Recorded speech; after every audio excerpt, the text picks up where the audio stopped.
let me start with you, Jack. Is the mic on? Yes? All right. Jack, I know you've been passionate about the need to... Something's going on here.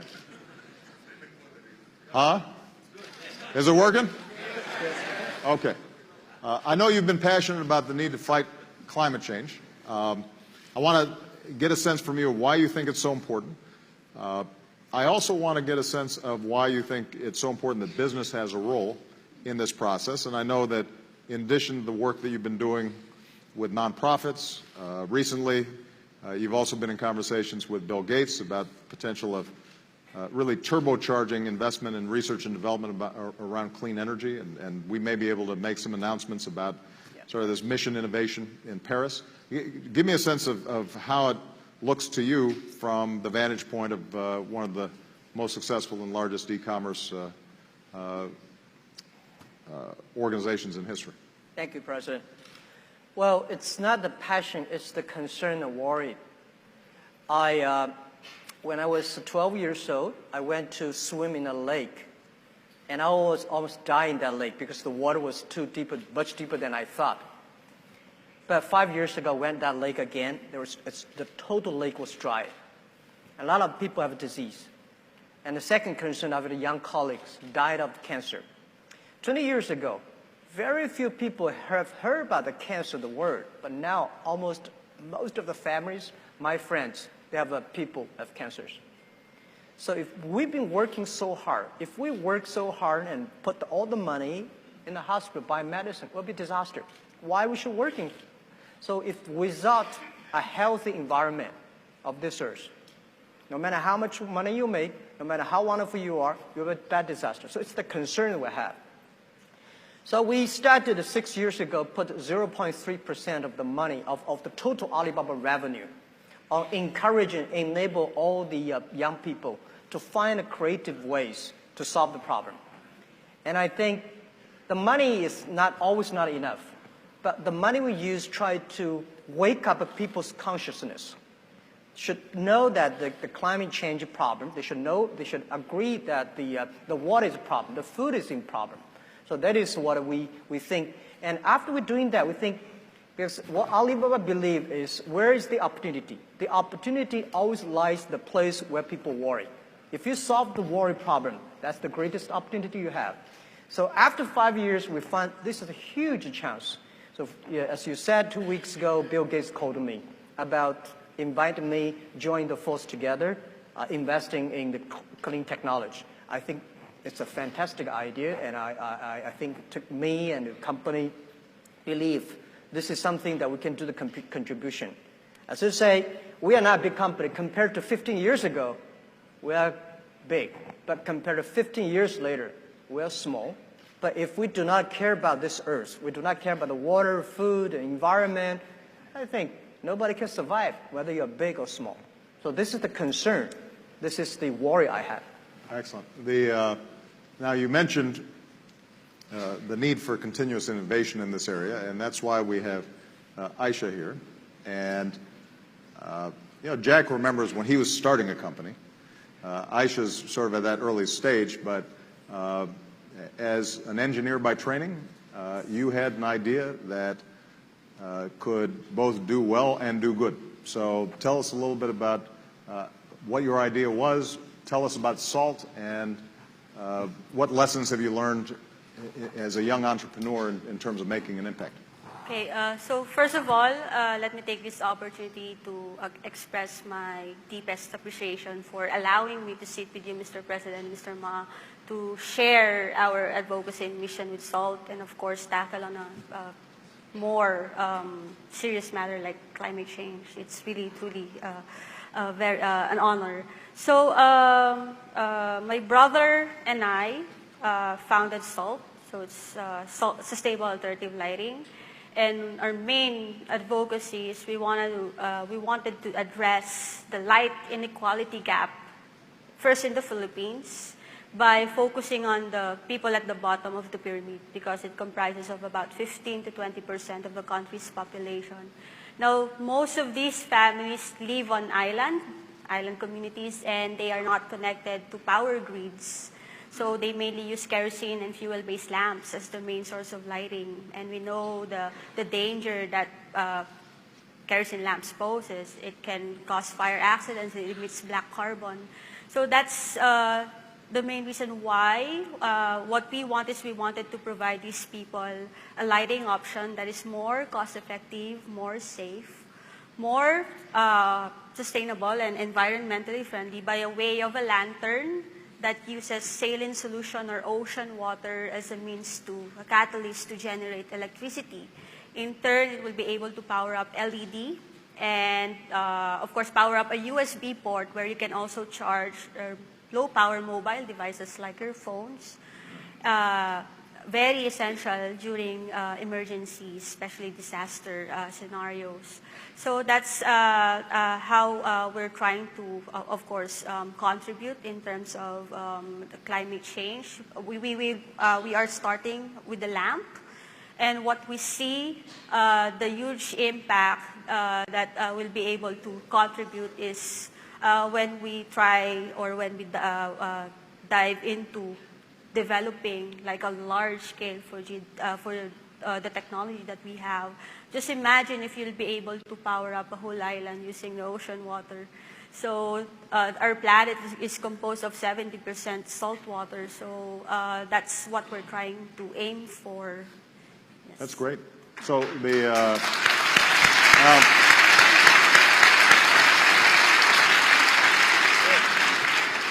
just to be clear, Aisha, so with some salt water, the device that you've set up can provide, am I right, about 8 hours of Yes, lighting? 8 hours of lighting. And all you need to do is you just have to replenish the saltwater solution, and then you'll have another 8 hours of And the lamp operating that is time. $20, roughly? Around $20. Around $20, and it will last you for?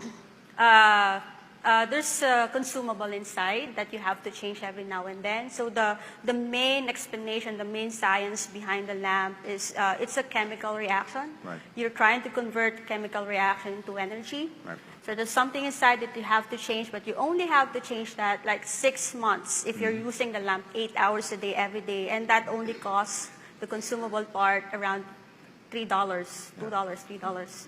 So you're just going to sustain the lamp. You just have to spend like $6 annually, and that's, Which means that you potentially save even within a certain amount of time. You're already saving enough on kerosene to have paid for the lamp, and then from that point forward, basically, you're getting a modest amount, but important amount of electricity Yes.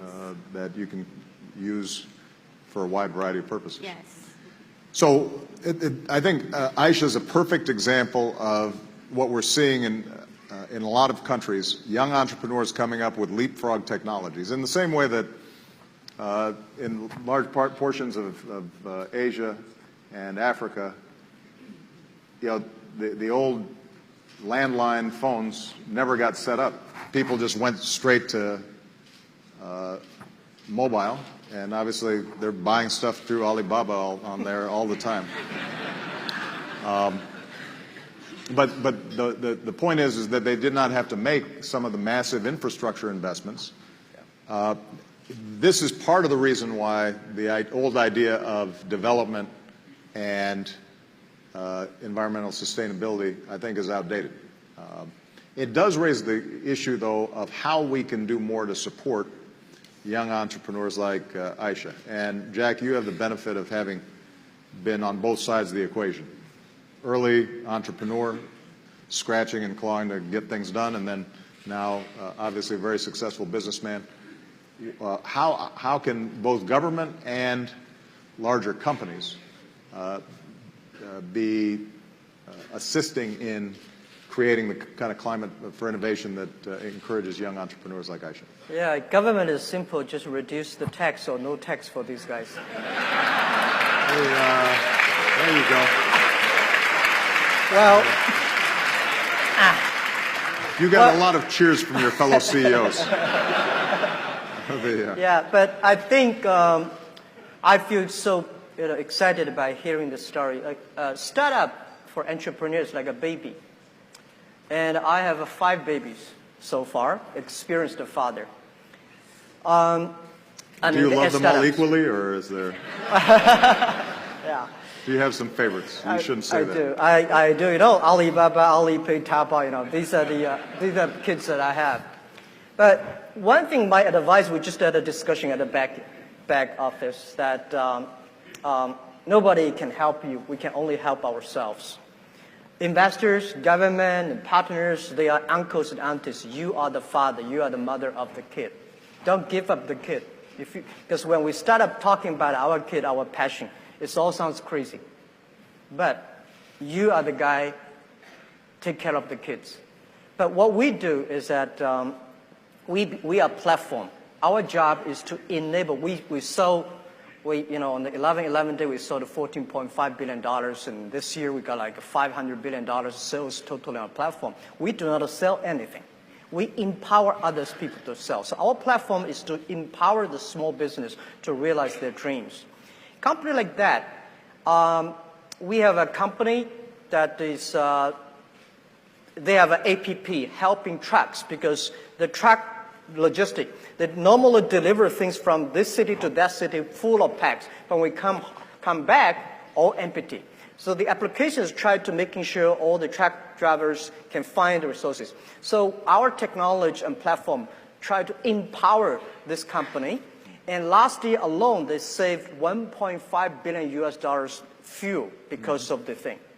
So I think using the technology in innovative ways, and all other things, big companies, it's difficult for big companies to keep the innovation keep on. The innovation is always outside your company. So for us, when we see companies like that, we're excited. We put the money inside. We're using technology, and we also promote them on our platform if they are environment friendly. Excellent. Yeah. Aisha, what have been the biggest challenge for you in terms of scaling up? You've got a technology. You feel confident that it can work. She's won, by the way, a lot of prizes and gotten a lot of attention. So this is not like one of those infomercials where, you order it and you can't make the thing work.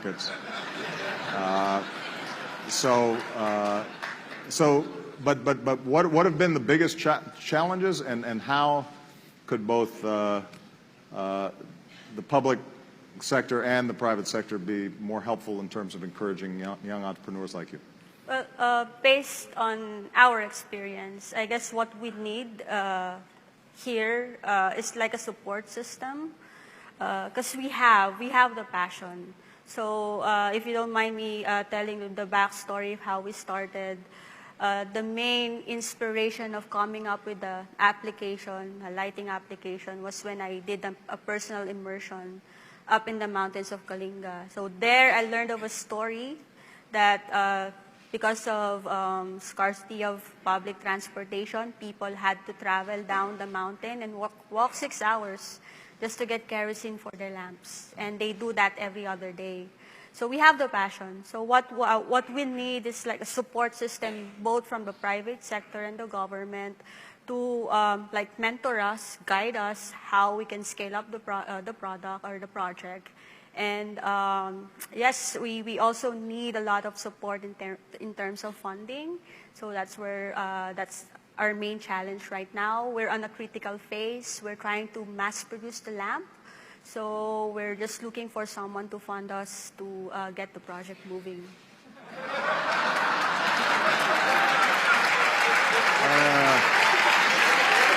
I'm just saying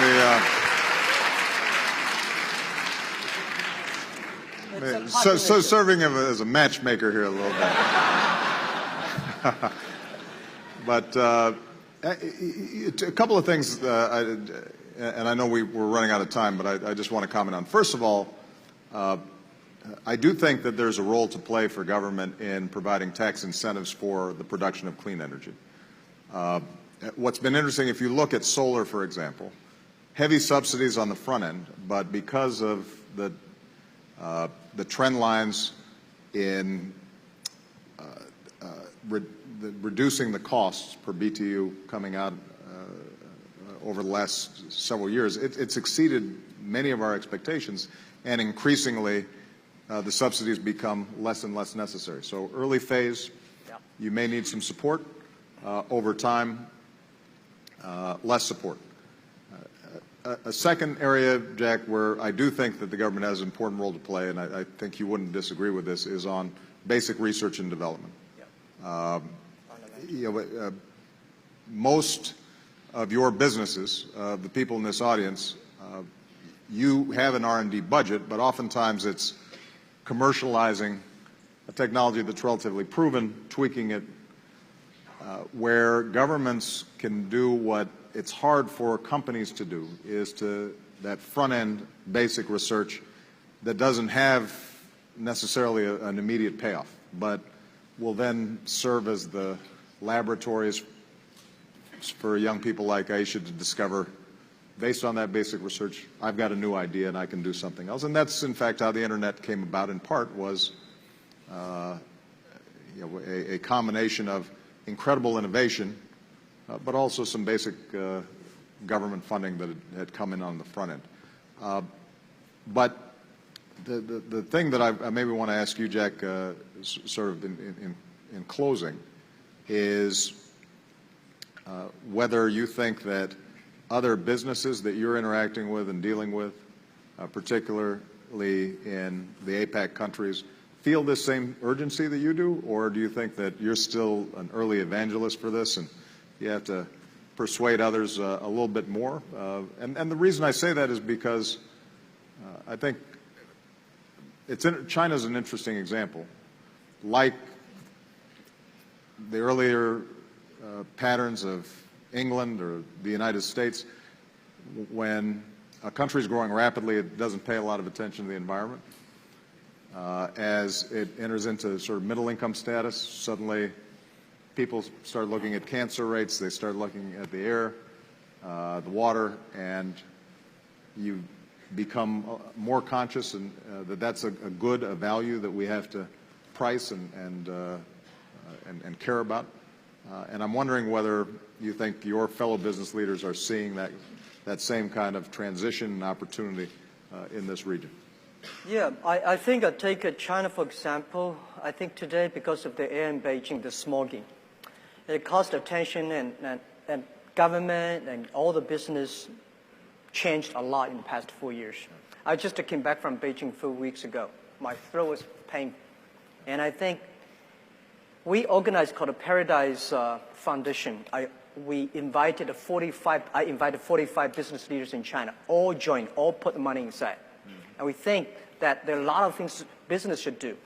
It's too late to complain whose fault. Whether your fault or my fault, let's solve the problem together.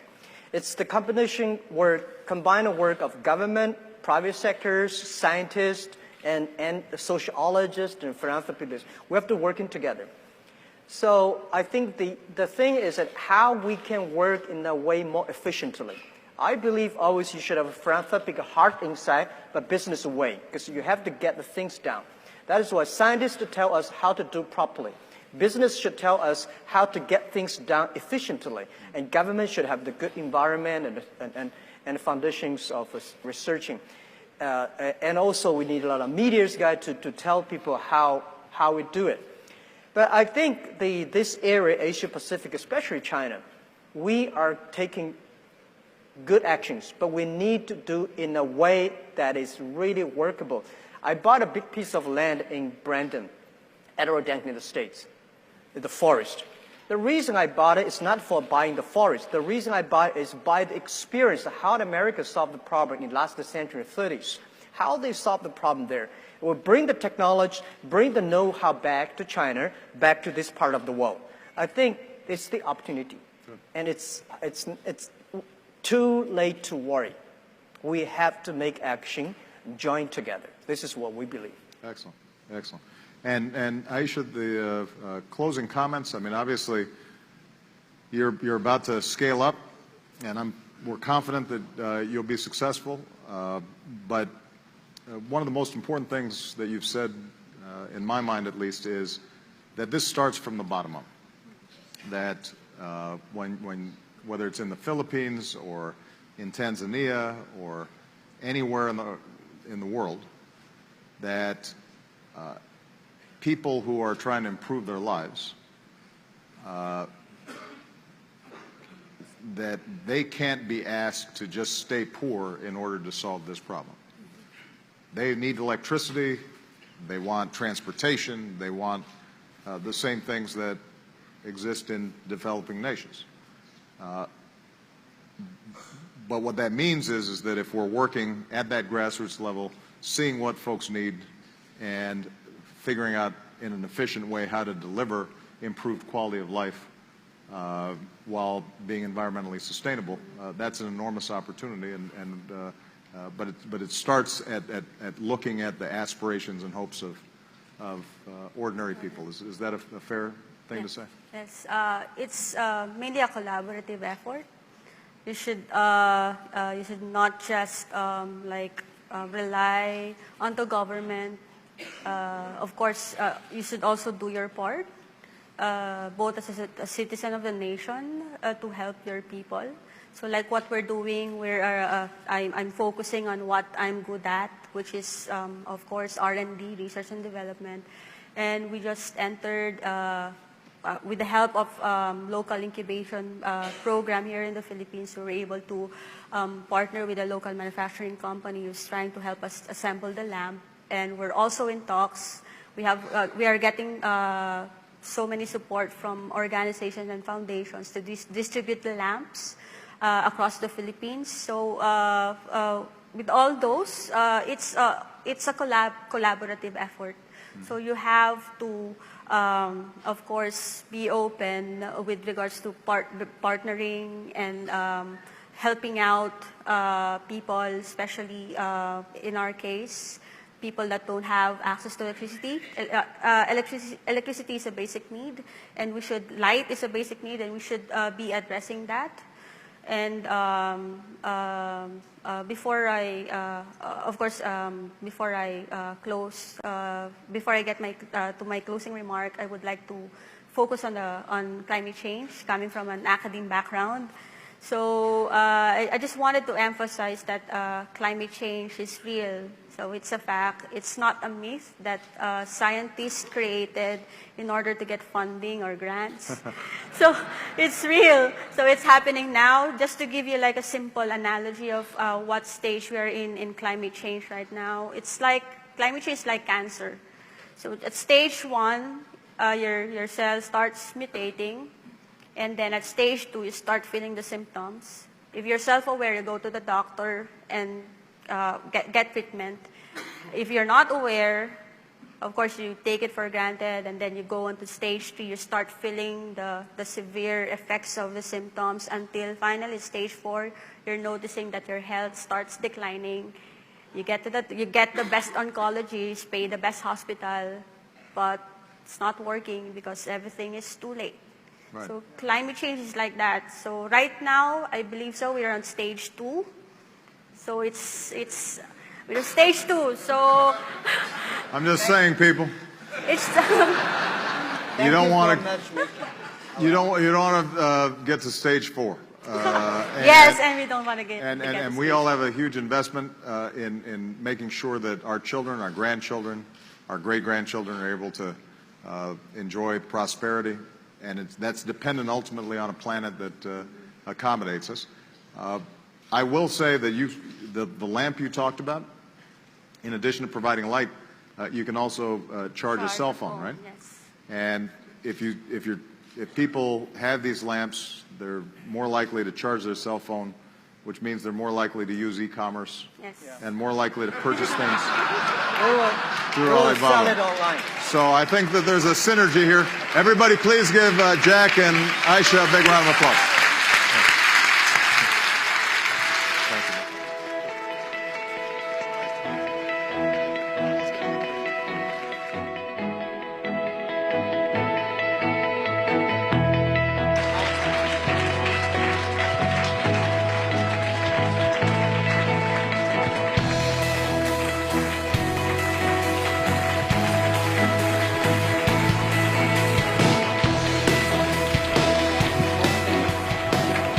That concludes this session.